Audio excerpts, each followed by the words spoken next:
Hello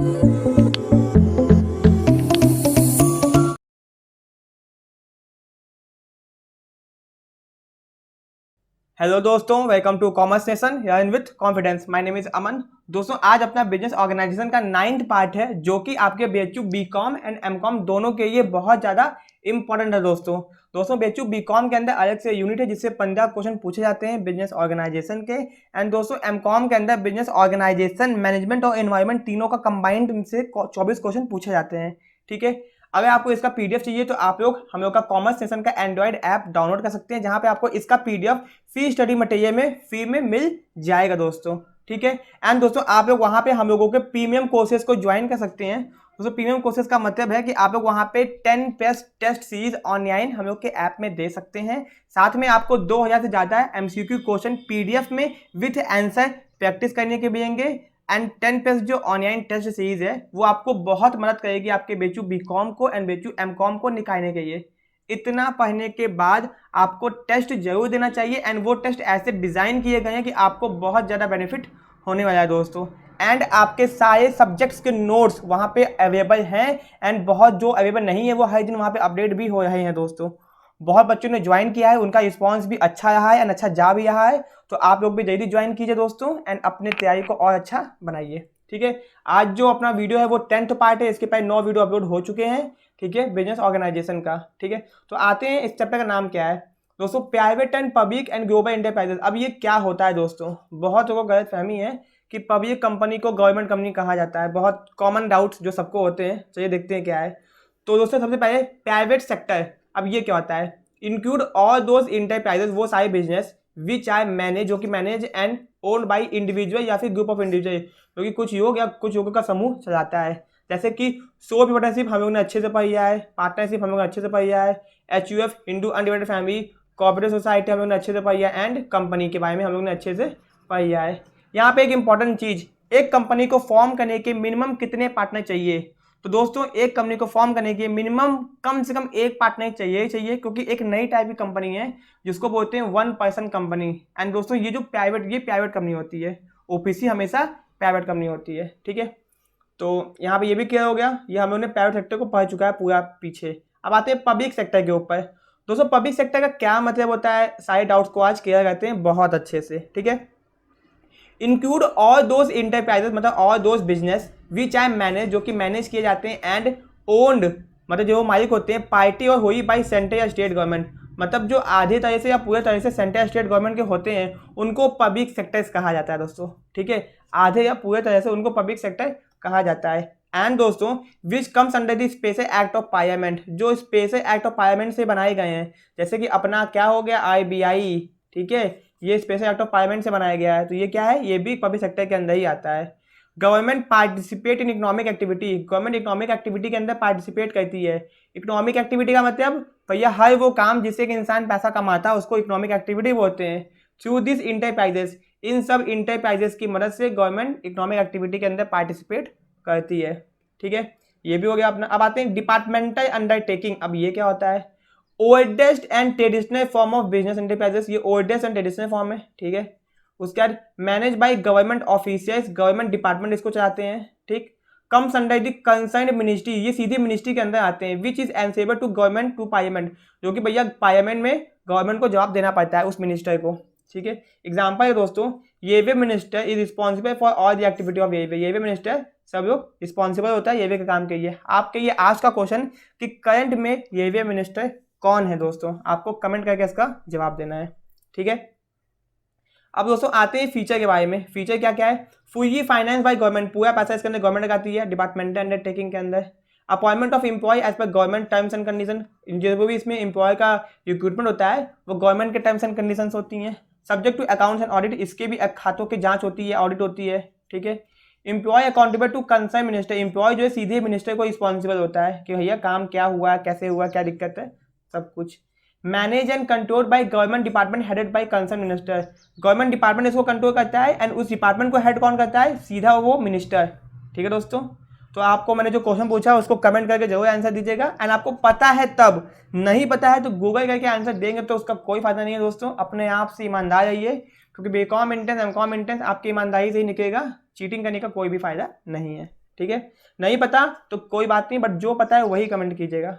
okay दोस्तों, अब आते हैं एडवांटेज के ऊपर। दोस्तों एडवांटेज आपको याद नहीं करना, बस आप देख लीजिए। सबसे पहले गवर्नमेंट का कंट्रोल होता है पूरा इसके ऊपर, सोर्स ऑफ गवर्नमेंट की सोर्स ऑफ इनकम एक तरह से ये, एंसेबल टू पार्लियामेंट, सीधे पार्लियामेंट को जवाब देना पड़ता है। Suitable for national security, national security की बहुत जरूरी है, देश को बचाने के लिए बहुत जरूरी है इंटरनेशनल कंपनीज से। डिसएडवांटेज या फिर डिमेरिट, लैक ऑफ फ्लेक्सिबिलिटी, भैया फ्लेक्सिबिलिटी नहीं है, खुल के काम नहीं कर पाती है कंपनी। यह टेपिज्म, दोस्तों एकदम भ्रष्टाचार भरा पड़ा है, ठीक। DA in decision making, decision making मतलब डिसीजन के अंदर इन्हें बहुत टाइम लगता है, क्योंकि भैया कोई काम होना है भैया ऊपर जाएगा, बात फिर ऊपर जाएगा, फिर ऊपर जाएगा, फिर मिनिस्टर तक बात पहुंचेगी, फिर इतना टाइम लगेगा ना। ओके, अनड्यू गवर्नमेंट इन्फ्लुएंस, बेफालतू का गवर्नमेंट का इन्फ्लुएंस होता है, गवर्नमेंट इसमें एकदम इंटरफेरेंस करती आती है।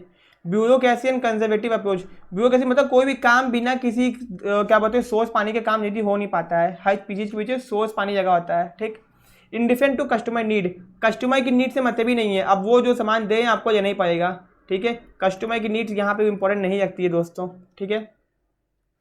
अब दोस्तों मेरे हिसाब से ये जो है पॉइंट पर आज के टाइम पे हट चुका है, क्योंकि आज के टाइम पे अगर आप इंडियन एयरवे का सफ़र करते हैं तो एसी भी मिलता है आपको, ठीक है, first AC, second AC, third AC, sleeper, general, तो कस्टमर की नीड के हिसाब से भी काम होता है। ये जो कंसेप्ट है ये पहले के हैं, ठीक है। अब आते हैं स्टैट्यूटरी कॉर्पोरेशन, अब ये क्या होता है दोस्तों, ठीक है। आपने यहाँ पे देखा कि हम लोग ने कितना ऊपर से पढ़ते हुए आए हैं, तो अब हम लोग स्टैट्यूटरी कॉर्पोरेशन को देखेंगे कि ये क्या होता है। तो statutory corporation is a corporate body, मतलब एक तरह के गवर्नमेंट की सॉरी बिजनेस की बॉडी है, ठीक है। सेपरेट एक इंस्टीट्यूशन, इसकी खुद की अपनी पहचान होती है। Setup under special act of parliament, ये स्पेशल एक्ट ऑफ पार्लियामेंट के थ्रू बनती है। ऑफ द स्टेट लेजिस्लेचर, मतलब कि गवर्नमेंट इसको बनाती है एक अलग से एक्ट पास करके पार्लियामेंट के अंदर, ठीक है। इसको हम लोग पब्लिक कॉर्पोरेशन बोलते हैं, याद रखिएगा दोस्तों, कंफ्यूज मत होइएगा, इसको अच्छे से पढ़ सकते हैं, कंफ्यूजन नहीं होगी आपको। इसको पब्लिक कॉर्पोरेशन कहते हैं। Manage and control by board of director, इसको चलाते हैं जो कि गवर्नमेंट अपॉइंट करती है। फाइनेंशियल ये लोग इंडिपेंडेंट है, मतलब अपने मन से काम करते हैं, पैसों में कैसे खर्च करना है, कैसे क्या काम करना है, अपने मन से काम करते हैं। जैसे कि IBI, food corporation of India, या फिर इंश्योरेंस कॉर्पोरेशन, ठीक है, एयर इंडिया, ये सब आपके क्या है, इसके एग्जाम्पल है दोस्तों, ठीक है। आते हैं आगे, इसके फीचर्स देख हैं। Formation by special act of parliament, statutory corporation कहते हैं दोस्तों। डिपार्टमेंटल अंडरटेकिंग से एक बार बेचू बीकॉम के अंदर क्वेश्चन पूछा गया, यानी आपके सिलेबस का पार्ट है, तो छोड़ के मत जाइएगा दोस्तों, सारे टॉपिक बहुत इंपॉर्टेंट हैं, ठीक है। कॉर्पोरेट एग्जिस्टेंस, इसकी ये एक तरह की बिजनेस की पहचान होती है। Owned and control by government, control government ही कहती है इसको। फाइनेंशियल ऑटोनॉमी, पैसे की आज़ादी है। Own staff and terms of service, अपने तरीके से स्टाफ को रखते हैं, उनकी सर्विस वही सब डिसाइड करते हैं, गवर्नमेंट से मतलब नहीं है। Not subject to government use in accounting and audit procedure, government का कोई भी यूज नहीं चाहता इनको कंपनी के यूज फॉलो करने पड़ते हैं, कंपनी के यूज फॉलो करने पड़ते हैं। एंड क्या बोलते हैं, ऑडिट, गवर्नमेंट के नियम से कोई मतलब नहीं है, नॉट सब्जेक्ट। अब एडवांटेज क्या है, ऑपरेशनल फ्लेक्सिबिलिटी, अपने हिसाब से काम कर सकते हैं जैसे मन चाहे वैसे। ऑटोनॉमस सेटअप, इनकी खुद की अपनी पहचान है, मतलब खुद की अपनी, आईबीआई खुद का अपना है ना, गवर्नमेंट के ये काम करता है, इसकी खुद की अपनी पहचान है, ठीक है। Freedom from interference, government interfere नहीं करती है। फैसिलिटेट इकोनॉमिक ग्रोथ, इकोनॉमिक की ग्रोथ में मदद करते हैं दोस्तों। बस आपको देखना है, इसमें याद नहीं करना, मीनिंग पता होना चाहिए आपको बस, कि by special act of parliament. Disadvantage, कहने के लिए थियोरटिकल ऑटोनॉमी, आज़ादी बस कहने की दी जाती है, होती नहीं है। जहाँ बोला ना कि क्या बोलते हैं ऑटोनॉमी, यहाँ पे कहने के लिए। अनडिजायरेबल प्रैक्टिस, कभी कभी कंपनियां गलत काम करने लगती हैं, ठीक है। गवर्नमेंट इंटरफेरेंस कहने की होता नहीं, बट होता है। डीए इन एक्शन, हर काम के अंदर दे ही होती है, ठीक है दोस्तों। अब आते हैं गवर्नमेंट कंपनी के ऊपर, ध्यान रखिएगा, गवर्नमेंट कंपनी अब आया है, ठीक है। तो government company is established under the company act 2013 और एनी प्रीवियस कंपनी लॉ, किसी भी लॉ के अंदर कंपनी बनाई गई है तो उसको हम लोग गवर्नमेंट कंपनी कह सकते हैं। Registered and govern by company act, मतलब वो किसी ना किसी कंपनी एक्ट के अंदर रजिस्टर्ड हुई होगी, चाहे क्या बोलते हैं 1956 हो या फिर 2013 हो, किसी ना किसी एक्ट के अंदर वो रजिस्टर्ड हुई होगी। Establish for the purpose of running, वो स्टार्ट की हुई है एक बिजनेस को चलाने के लिए, ठीक है। गवर्नमेंट कंपनी प्राइवेट भी हो सकती है और पब्लिक भी हो सकती है, इसको याद रखिएगा, ठीक है। अब कहेंगे कि कुछ प्राइवेट कैसे हो सकती है, मान लीजिए कि एक कंपनी है, ठीक है, उसके अंदर 49% पैसा गवर्नमेंट का है, एंड क्या बोलते हैं जो बाकी 51% पैसा है वो क्या बोलते हैं प्राइवेट वाले लोगों का है। तो इस कंपनी को क्या बोलेंगे दोस्तों, इस कंपनी को प्राइवेट कंपनी ही बोलेंगे, क्योंकि ज़्यादा पैसा किसका लगा हुआ है, प्राइवेट वालों का। जस्ट इसका उल्टा कर दीजिए तो वो उल्टा हो जाएगा, गवर्नमेंट कंपनी बन जाएगी, ठीक है। अब सच इंटरप्राइजेस को हम लोग गवर्नमेंट कंपनीज बोलते हैं, because government is the major share holder, क्योंकि गवर्नमेंट इसके मेजर शेयर होल्डर होते हैं, एंड जो जिसके पास ज़्यादा शेयर होगा वही कंपनी को कंट्रोल भी करेगा, एंड कंट्रोल भी कंपनी गवर्नमेंट के पास ही होता है। मतलब गवर्नमेंट कंपनी होते हुए भी हो सकता है कि वो प्राइवेट कंपनी कभी ना कभी बन सकती है वो, ठीक है। जहाँ जैसे एग्जाम्पल यहाँ पे से steel authority of India, Bharat heavy electricals, Bharat earth movers, इसको आप लोग एग्जाम्पल को याद रखिएगा, पूछ सकता है एग्जाम्पल से क्वेश्चन, ठीक है। यहाँ पे दोस्तों एक डेफिनेशन दिया गया, ये बहुत इंपॉर्टेंट डेफिनेशन है। सिंपल भाषा में गवर्नमेंट कंपनी वो होती है अगर किसी कंपनी के अंदर 51% या उससे ज़्यादा पैसा शेयर्स गवर्नमेंट ने खरीदे हैं, स्टेट गवर्नमेंट ने खरीदे हैं या फिर स्टेट गवर्नमेंट ने खरीदे हैं, सॉरी स्टेट गवर्नमेंट या फिर सेंट्रल गवर्नमेंट या फिर दोनों गवर्नमेंट ने मिलकर खरीदे हैं, तो उसको बोलेंगे गवर्नमेंट कंपनी। अगर किसी कंपनी के अंदर 51% से ज़्यादा पैसा शेयर के अंदर इन्वेस्ट किया गया है सेंट्रल गवर्नमेंट ने या स्टेट गवर्नमेंट ने या दोनों ने मिलके, तो उसको बोलेंगे आपका गवर्नमेंट कंपनी। तो अकॉर्डिंग टू सेक्शन 2 सेक्शन 45 नहीं याद करना आपको, कंपनी दो तैयार के हिसाब से government company means any company in which not less than 51% of the paid up capital is held by central government or any by state government, party by central government and party by one or more state government, किसी तरह से हो सकती है, and includes company which is subsidy of government company. दोस्तों अगर कोई government company है उसकी कोई सब्सिडी कंपनी है तो वो सब्सिडी कंपनी भी गवर्नमेंट कंपनी ही कहलाएगी, ठीक है।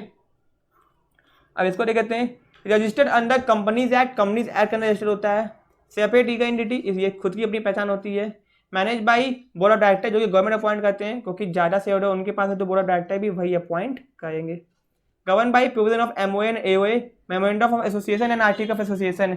मेमोरेंडम ऑफ एसोसिएशन का दूसरा नाम क्या होता है दोस्तों, इसको कमेंट करके आपको बताना है, ठीक है। At least 51% of capital contributed by government, 51% पैसा गवर्नमेंट का ही होता है। मिनिमम एटलीस्ट, ज़्यादा भी हो सकता है, 75 भी हो सकता है, ठीक है। Accounts and audit, fee from this only annual report is to be present in the parliament, केवल इनको एनुअल रिपोर्ट प्रेजेंट करना पड़ता है पार्लियामेंट के अंदर, ठीक है। एडवांटेज क्या है इसका, इजी फॉर्मेशन, आसानी से बन जाती है कंपनी एक्ट के अंदर। ऑपरेशन ऑटोनॉमी, इसको आज़ादी है। इंडिपेंडेंट स्टेटस, इसको इंडिपेंडेंट है, अपने मन से काम करती है। प्रिवेंट अनहेल्दी बिजनेस प्रैक्टिसेस, कोई भी गलत काम नहीं करती, ठीक है। डिसएडवांटेज क्या है दोस्तों, फ्रीडम ओनली नेम, बस नाम में आज़ादी है, ठीक है ना, बस नाम में आज़ादी है, आज़ादी ऐसे उनको कोई भी आज़ादी नहीं है ज़्यादा। लैक ऑफ अकाउंटेबिलिटी, भैया अकाउंटेबिलिटी नहीं होगा तो काम अच्छे से नहीं होगा। Defeat of main purpose, main purpose भूल जाते हैं, बस काम को करते हैं, ठीक है। तो ये सब हो गया, इसमें ज़्यादा कुछ कठिन नहीं था, आपको बस क्या होता है उसका मेन मीनिंग पता होना चाहिए, यानी एग्जाम्पल जो मैंने बताए एग्जाम्पल भी आपको पता होना चाहिए। जैसे आपसे पूछ देगा कि IBI कौन सी है, एग्जाम्पल आपको चार्ट दे देगा, डिपार्टमेंटल अंडरटेकिंग है, स्ट्रेटेजिक कॉर्पोरेशन है, गवर्नमेंट कंपनी है, चार्ट ऑप्शन दे देगा, आपको टिक करना होगा। आपको इसके लिए इसका मीनिंग पता होना चाहिए। तो एक क्वेश्चन पूछा गया एग्जाम में तो दो भी पूछ सकता है, तो भैया इसका चैप्टर को अच्छे से पढ़ के जाना, ऐसा नहीं कि पूछा नहीं गया है तो नहीं पढ़ के जाएंगे। एक क्वेश्चन पूछा गया है ना, और भी करंट में ही पूछा गया है तो छोड़िएगा मत आप लोग। एंड M.Com के लिए भी उतना नहीं इंपॉर्टेंट है, ठीक है। M.Com पर ज़्यादा ध्यान नहीं देते हैं, सोचते हैं कि भैया मेरा अकाउंटेंसी से 30 क्वेश्चन तो उस पर फोकस कर लो, ऐसा नहीं है। आपके बिजनेस ऑर्गेनाइजेशन मैनेजमेंट इन्वायरमेंट आपके तो और टिपिकल हो गया है, क्योंकि आपको 24 क्वेश्चन के अंदर बहुत ज़्यादा पढ़ना है, ठीक है। तो यहाँ पे इंपॉर्टेंट कुछ की है, इसको देख लेते हैं दोस्तों। डोमेस्टिक कंपनी क्या होती है, डोमेस्टिक कंपनी वो कंपनी होती है जो केवल मान लीजिए किसी एक कंट्री के अंदर हो, ठीक। फिर इंटरनेशनल कंपनी क्या होती है, वो जो इंडिया में भी हो प्लस USA में भी हो, ठीक है, मतलब 2 कंट्रीज के अंदर हो। मल्टीनेशनल कंपनी क्या होती है, जो इंडिया में हो प्लस 6 से 7 नेशन में और हो, मल्टीनेशनल, ठीक है। अब ग्लोबल कंपनी क्या होती है, जो 100 से 120 कंट्रीज के अंदर, उसको ग्लोबल कंपनी कहते हैं। ट्रांजिशनल कंपनी क्या होती है, ठीक है, TIANSIO यहाँ पे होगा, ठीक है, TINSITIONAI। ट्रांजिशनल कंपनी क्या होती है, वो जो ग्लोबल कंपनी हो, मतलब 100 से 120 देशों में तो हो, साथ ही साथ अपने जो भी वो काम करी अपने फील्ड में टॉप पर हो। इसका एग्जांपल मैं दे सकता हूँ कि पेप्सी वाली जो कंपनी है, ठीक है, पेप्सी है, क्या बोलते हैं आपका, वो ग्लोबल कंपनी तो है ही है एंड अपने फील्ड पर क्या है, टॉप पर है, ठीक है। तो दोस्तों ये आपको याद रखना है, डोमेस्टिक कंपनी क्या होती है, इंटरनेशनल कंपनी क्या होती है, multinational, global and transitional company, ठीक है। अब यहाँ पे कुछ फुल फॉर्म्स हैं, इसको आप लोग देख लीजिएगा, पूछ सकता है आपसे। पहला CJV contractual joint venture, EJV equity based joint venture, MOU यहाँ पे मेमोरेंडम ऑफ अंडरस्टैंडिंग, ठीक है, MNC मल्टीनेशनल कॉर्पोरेशन, कंपनी नहीं। फिर PPP ये बहुत इंपॉर्टेंट है, पब्लिक प्राइवेट पार्टनरशिप, ठीक है। तो दोस्तों अपना ये चैप्टर खत्म हो गया, इसके बाद अपना एक चैप्टर और है, उसको हम लोग बाद में देखेंगे, ठीक है। बिजनेस सर्विसेज ये बहुत ईजी है, 1-2 क्वेश्चन इससे पूछा गया है, ठीक है। तो अपना ज़्यादा बिजनेस में बचा नहीं हुआ है, बिजनेस सर्विसेज है, उसके बाद एक्सपोर्ट इंपोर्ट के क्वेश्चन हैं, उससे क्वेश्चन पूछा गया है बस। एक्सपोर्ट इंपोर्ट के प्रोसीजर क्या होते हैं, उसमें कौन कौन से डॉक्यूमेंट यूज़ किए जाते हैं, एंड बिजनेस सर्विसेज। फिर अपना चैप्टर खत्म पे दोस्तों, ठीक है। तो अगर आपको वीडियो पसंद आया तो वीडियो को लाइक, चैनल को सब्सक्राइब जरूर कीजिएगा। एंड अगर आपको नोट्स चाहिए तो आप लोग हम लोग का ऐप डाउनलोड कर सकते हैं। ये जो नोट्स है ये स्पेशली आपके सबके ये फी है, आप लोग जाके प्ले स्टोर में हम लोग का ऐप डाउनलोड करेंगे कॉमर्स नेशन, वहाँ पे ऐप के अंदर आपको स्टडी मटेरियल नाम से ऑप्शन दिखाई देगा, फ्री स्टडी मटेरियल। वहाँ पे आपको क्या बोलते हैं नोट्स ऑप्शन दिखाई देगा। उस नोट्स के अंदर अब अगर आप बीकॉम के तो बीकॉम में जाइए, एमकॉम के तो एमकॉम में जाइए।